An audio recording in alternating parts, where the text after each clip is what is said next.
Akiarĩria arutwo kuma university-inĩ ya MKU, mũtumia wa mũnini wa President Dorcas Rigathi augĩte ũhũthĩri wa ndawa cia kũrebia na ũnyui wa njohi nĩ imwe cia itũmi iria icũngagĩrĩria mũrimũ wa meciria.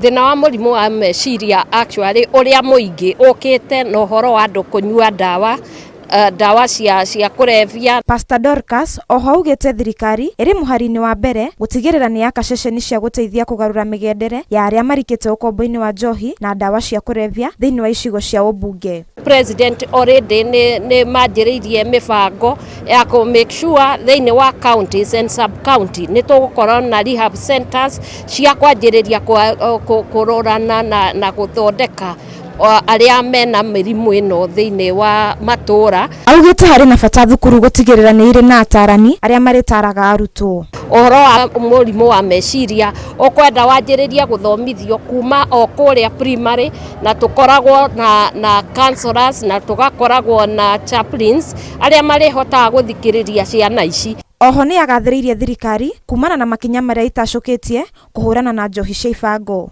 Na no mũrakĩona right now president wa bũrũri na deputy me mũhari-inĩ wa mbere kũhũrana na njohi ici cia ibango na kũhũrana na illicit beers na drugs iria cikoretwo cikĩingĩra thĩinĩ wa bũrũri. Ngĩribotera Inooro TV, njĩtagwo Wanjirũ wa Marũbũ.